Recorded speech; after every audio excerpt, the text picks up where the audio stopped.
Hey, what's going on? It's the Bearded One back at you again with a new video. Hey, so in today's video, we're going to talk about that first-time home buyer. We're going to have someone a little bit special this time, though. We're going to talk about those who have served in the military before or still serving, and those who haven't. So I'm going to give you both sides of the coin and how that works and how that looks like for you. So stay tuned to this video. You don't want to miss these tips, all right? Be right back.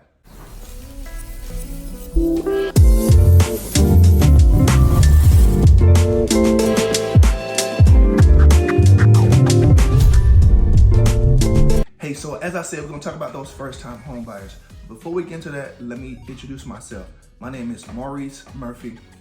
I'm the Bearded One, and on this channel, I talk about real estate goals and how to help you achieve those goals, whether you're buying or selling, or if you're investing, and as well as those who are looking to move to Jacksonville, giving you those things that are going on in the city and why you might want to move to Jacksonville, okay?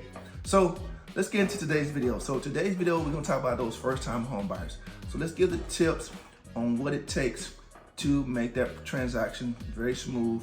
So that way you'll feel very educated on your first transaction and buying probably the largest investment you'll ever have in your life. So buying your first house can definitely be stressful. So these tips will really help you out. So the first tip is budget. Budget your money for how much you can actually afford for buying a house, okay? You gotta understand that now you're gonna be paying a mortgage, and when you purchase that home, depending on which way you go, if you're military, you can use VA loan, or if you use FHA, right? So in the FHA loan, you'll still have to pay a down payment, or if you use a conventional loan, some programs you'll have to pay a smaller down payment, and some you have to pay a larger down payment. It all depends on you and speaking with the lender, okay? Now for those military people, the VA loan is the best way to go.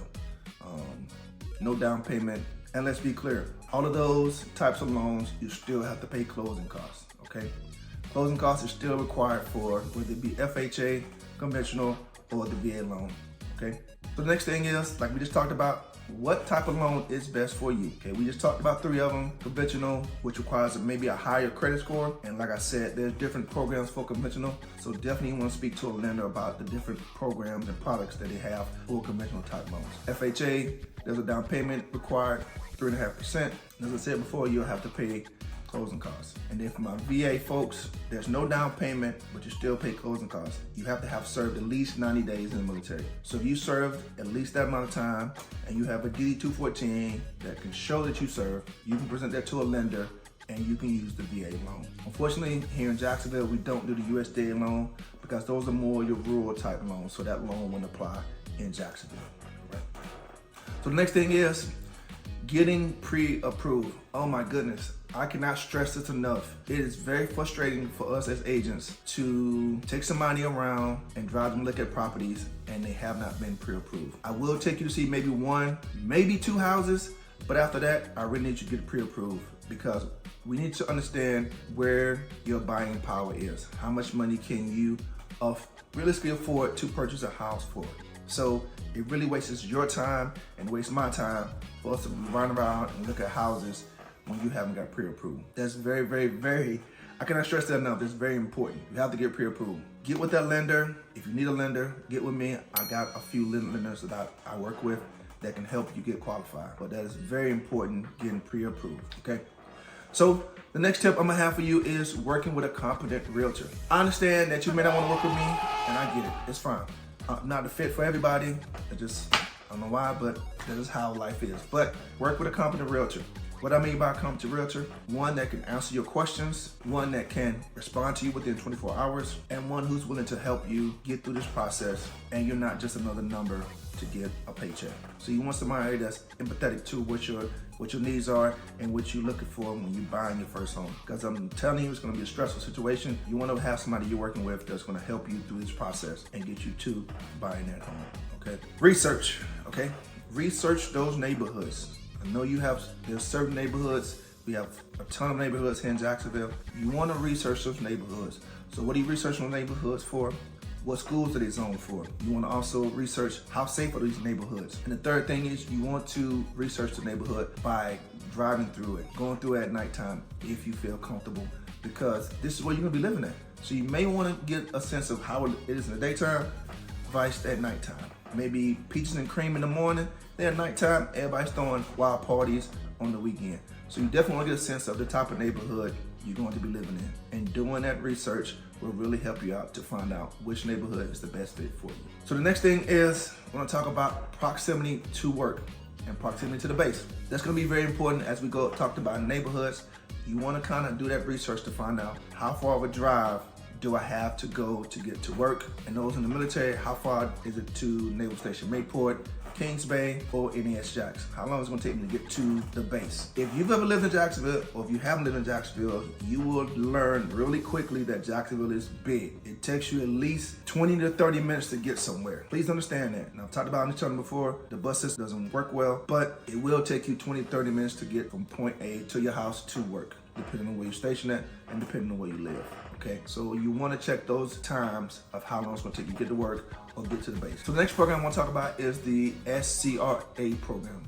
It's strictly for military and it's called the Service Member Civil Rights Act. And so what does this Rights Act do? So this Rights Act gives you protection from foreclosure. It also talks about lease agreements if you're deployed. And it also talks about mortgage interest rates.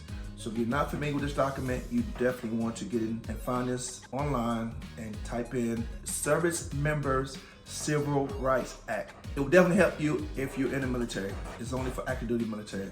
Us veterans, we don't get those rights anymore, okay? And the last thing I want to talk to you about, and it really talks to those folks in the military, you really want to consider your next deployment, or if you're going to be stationed somewhere else in the near future. I know for a fact that when I bought my house, you have to have at least a year left on your time at your current duty station before they will allow you to buy a house in that area, okay? Sometimes there are some circumstances that they allow you to buy the house, but it takes a lot of paperwork to get that done. Or if you're about to deploy, it's now the best time for you to buy that house if you're about to go on deployment next month. If you have a family, probably would be. If you're single, probably not. You can probably take that time, save your money, so you can have closing costs once you come back from deployment. So think about those things as a first-time home buyer. First thing is that budget. Make sure you got your money right. 2, type of loan you're gonna use. What I said, FHA, conventional, or VA loan.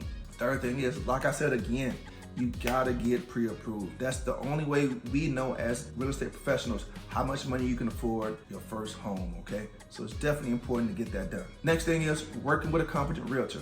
Like I said, I may not be the right fit for you, but if I am, I'll work with you, okay? But finding that competent realtor that's gonna help you get to the finish line and buying that house. Next thing is researching those neighborhoods, talking about schools, safety, and seeing how the neighborhood is. Drive through the neighborhood, figure out what's going on in the neighborhood. Proximity to your job or to the base, you wanna see, do that time frame work for you. Like I said, it takes a while to get to anywhere around Jacksonville because Jacksonville is big. SCRA, if you haven't looked it up, look it up. Last thing is, for those in the military, think about those deployments. You're about to deploy really soon. You may want to reconsider buying a house, but if you have a family, you definitely need to have their family in the house. So you don't want to wait. You want to go ahead and get them in a house. So that way, there's something off your plate for when you're on deployment and something you don't have to really stress about. So those are my tips for you today. If you're a first-time home buyer, whether you're not in the military or have not served, or if you are in the military and have served. If you got any questions or thinking about moving to Jacksonville, like I said before, Jacksonville becoming a hotbed for people moving down here. Still very affordable to move to Jacksonville. So if you need to talk to somebody, hit me up in the comment section below. I'll definitely get back to you, okay? Oh, one more thing before we go. Make sure you hit the subscribe button. I appreciate it, you know what I'm saying? Help me out, help me grow the channel. And I appreciate all the subscribers who have subscribed to the channel so far. So that's all I have for you today. Talk to you soon. See you in the next video. Peace.